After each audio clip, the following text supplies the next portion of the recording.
Okay, job number 19454, Klahaya Village, located at 1101 Avenue D. Asphalt, crack fill, seal coat, concrete, and striping. Okay, we've done this lot before. We've seal coated it before. This lot has two drive-throughs, Opus Bank and Starbucks. Two entrances, or two drive-throughs here that we'll have to deal with. Opus Bank, not a hard one to deal with. Starbucks will be a little bit different, and we have a game plan that we've put together in the past. 2015, I think to be exact, was when this job was done last. Hold on. Okay, not a lot of parking around here, so we'll be parking on site. This job will be done in 3 phases. I think that's how it was done before. Or Starbucks was its own phase for the drive-through, the 3 stalls, and then the entrance going in. Let's talk about some asphalt. We've got some little patches here that I will mark on an aerial map. But we've got a little patch job here that needs to be done. It's sunken all the way to the curb. Got a measurement on that. Asphalt looks like 2 inches in here. Here's another one at the catch basin in front of Opus Bank. I'm putting a bit on. The main crack through the drive aisle here by Starbucks. Got that one in there as well to be repaired. There's a sunken area, which I looked at. It was about a 6x6 right here in front of Opus Bank that I put a price on to fix. It's all sunken in that area because of these cracks up here.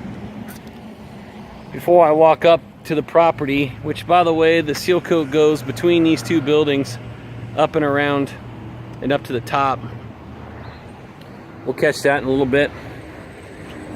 We're gonna put a price in here to replace the thermoplastic in the Starbucks drive-through, and it's the star pattern thermoplastic pads.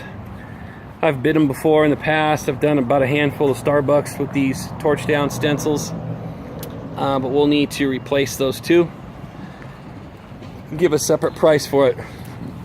The green one out front here seems like it's in pretty good shape still, so we'll leave that alone. Let me take you up here, up the sidewalk. At the end of the sidewalk, there's some concrete repair, and I'll show you here. Okay, here we are at the concrete panel that needs to be replaced.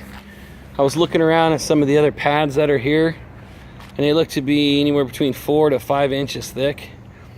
This is a 82-inch by 72-inch section here that's all cracked. It needs to be replaced. On the sides, they have little wings.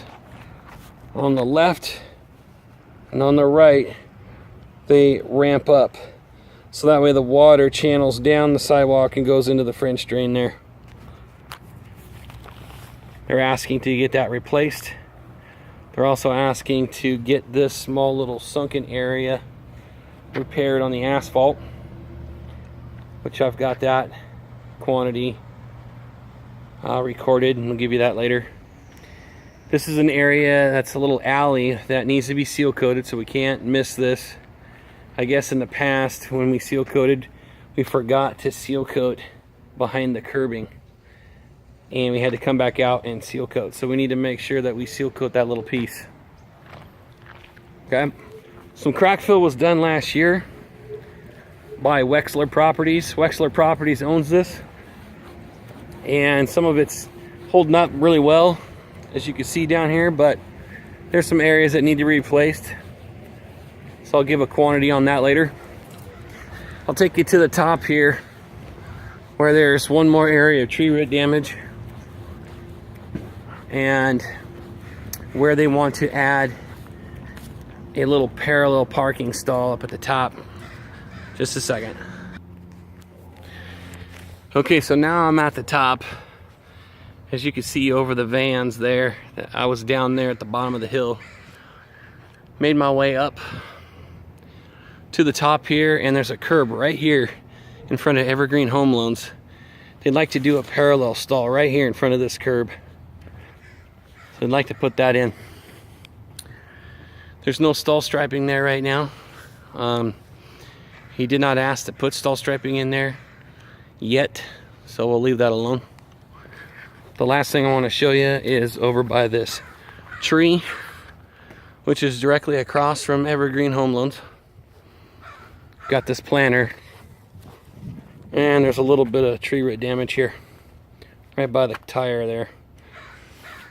We'll have to cut that out and replace that with new asphalt.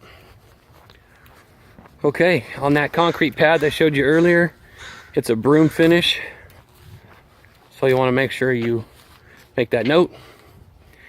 On the aerial map, we need to take a look at all the stalls on this upper level and down below to see if we can squeeze in any more parking. I mentioned that 7.5 feet is the smallest we'd like to go, because only these little compact cars like those two down there seem to work. Otherwise it can get kind of tight, like a car like this. And these stalls anywhere from 7 foot 9 inches to 8 foot. So in the aerial map, we'll try to determine if we can black out and add more parking stalls or not, but you'll see those quantities saved on Google Drive. This has to be weekend work because of how busy it is inside here. And if you have any other questions, let me know. Thanks.